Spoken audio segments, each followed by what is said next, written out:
I was sort of a regular housewife buying the American dream in 1978. I moved into this lovely home in Niagara Falls. It wasn't a spectacular home. It was a ranch, you know, three-bedroom ranch with a finished basement, a short distance from the Niagara River. I mean, huge Niagara River, 5 miles upstream of Niagara Falls. It had two elementary schools. It had churches. It had a convenience store. It was a perfect neighborhood. And so I moved in there with my husband and my one-year-old child, thinking I've just made the American dream at, 24 years of age. I mean, my parents waited so long, very happy. And then after living there for a while, Michael got really sick. Michael was healthy when he moved in. He developed liver problems, urinary tract disorder, which required 2 operations to correct. He developed asthma, epilepsy. I mean, it was just one thing after the other. And I did not know about Love Canal. Nobody told me when I bought that ideal home in the ideal community that there was 20,000 tons of chemicals underneath the school that my son would eventually be attending. And so Michael got sick and sicker, and I kept taking him to the doctor and asking the pediatrician, and he had no clue. He's like, God gave you this child because you're one of these moms that he knows will take care of him. It's like, no, God gave me a healthy child. Something is making him sick. It wasn't until I picked up the newspaper one day, and there was a series on hazardous waste done by Michael Brown in the Niagara Falls Gazette, and I looked at it, and it talked about 20,000 tons of chemicals underneath the 99th Street School and leaking out into the homes.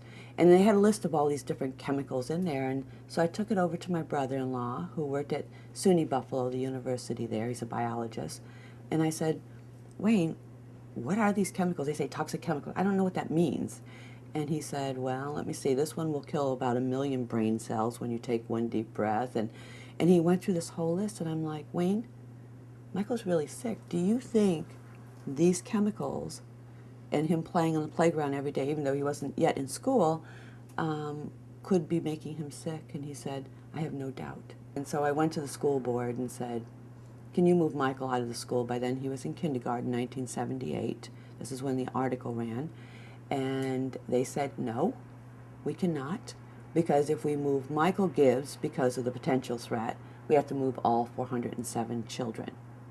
And I'm like, yeah, you need to move all 407 children. We're not going to do that. We're not closing a school because of one irate, hysterical housewife. And I went home saying, oh my goodness. I said, it's just unbelievable. And then I started to go door to door to my neighbors and said what I found. The city government was not moving. The county government shut the door in my face. The state government shut the door in my face. And obviously the school board, Dr. Long, who was the superintendent of schools at the time, slammed the door in my face. And so I did a petition and went door to door and said, look, do you have problems with your kids? I think it's related to the school. But we never did have, at the onset of discovery of the problem, we never really understood the dimensions of what was happening at Love Canal. We truly believed that our children were getting sick as a result of playing on the playground or as a result of going to school there and playing on the playground. We didn't know it really was traveling into our homes and into our backyards and into our bodies in that way. The area where Love Canal was a new neighborhood. Those homes were fairly new. So there was a lot of land where you could have built a school. You didn't need to build it there. It wasn't like you're in the South Bronx or something like that where you have a finite amount of property available. There was plenty of property available, and they chose that. And it was a dollar deal. Well, they knew that the property was contaminated. The school board knew that, and the city knew that. They knew that there was industrial waste buried there because there was a waiver that said in the deed, if anyone gets sick or harmed from our industrial waste, we will not be responsible. So they knew that. Whether they understood the depth of that, because we're really talking 1950 here, so it was a different world and a different understanding, is unclear. Excuse me. But one thing that did happen is when it went to the Supreme Court, when the government tried to get their money back for the testing, the cleanup, the relocation of the Love Canal families, New York Supreme Court decided that Occidental Petroleum, in fact, did know more, did not disclose that information to the school board, not making the school board necessarily innocent, but less guilty than a lot of people think. And so they were held responsible for Love Canal, Occidental Petroleum, to the tune of $197 million. Huge price tag. Love Canal is named after Mr. William T. Love. It's really quite a unique story. Mr. Love was an entrepreneur, and what he wanted to do was connect the upper and lower Niagara River through this canal. What he essentially wanted to do was move the mighty Niagara Falls, as we call it locally, onto his property. And in doing so, he could harness the dropping of water and be a zillionaire because he would have this huge energy that he could sell to everybody. Unfortunately, he had part of the canal dug at both ends, and then money fell away, the Depression set in, and he never completed his project. But, you know, he was an interesting fella to think, oh, I'm just going to move the seventh wonder of the world over on my property, you know, really take all of the energy there and all of the money, and, you know, I can really be a good businessman. And it was really, we have some old photos of Mr. Love and some of his friends and colleagues, I guess, investors, actually digging, you know, with a shovel, sort of the ceremonial dig. And they had these big old top hats on and these old suits. It was really very cool. But that's how it got its name. I think because it was named Love Canal and because we had Hooker Chemical Corporation, it helped us to get a lot of media attention because people would giggle about all of these associated names. So it added a little play to the story. The canal was used for many, many years before a dump as a recreation area. People would swim, people would fish. It's actually connected to the Niagara River back then. So as the river rose, so did the canal, and it was fresh water, and it was quite lovely. What Occidental Petroleum and Hooker did is they bought that land because it went up on auction because nobody was paying taxes on it. They bought the land, they dammed off the place where it met the Niagara River. They pumped the water out of it in different they dammed it off in different sections. And each section they pumped the water out, and then they backfilled it with chemicals. And then they would move to another section and they would do the same thing.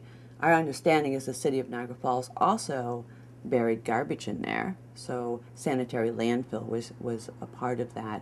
And we also understand that the Army, or the military I guess, dumped some of the Manhattan Project in there and some chemical warfare products in there that Hooker Chemical was making at the time.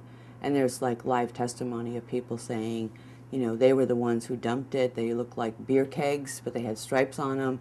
We had to wear moon suits and put them in there and cover them up immediately. So what's in Love Canal, nobody really knows. We know there's over 200 chemicals that they have found, but how much of the Manhattan Project, how much chemical warfare stuff, what kind of exotic chemicals are there, is really no one really has a real good handle on. And the other thing that's really kind of scary is that you don't know what chemicals are there that were created from the chemicals that were buried there. So, you know, when they mix all up, then what do we have? And what does that mean? And it's that reason that they decided from the beginning not to dig Love Canal up and do something with it, but rather leave it in place and see if they can contain it. I was actually shocked when I went door to door and started talking to people and asking them, do you have this problem? Do you have that problem? What's going on? We had 56% of our children, this is a 5-year period, so we didn't go all the way back, but 5-year period, 56% of our children were born with birth defects. 3 ears, double rows of teeth, extra fingers, extra toes, or mentally retarded.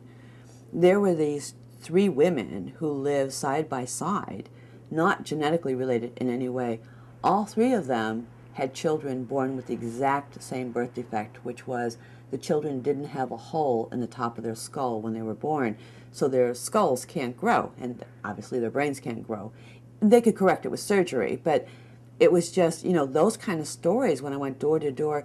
We had a 21-year-old who died of crib death. I don't think so. I mean, some of this stuff was just, we had a young girl who was 12 years old who had a hysterectomy due to cancer. I mean, it was just bizarre when we heard these stories.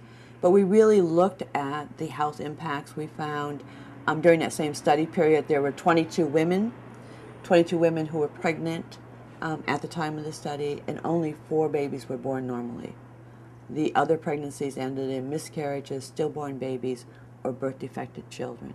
High rate of urinary disease. I mean, the list goes on.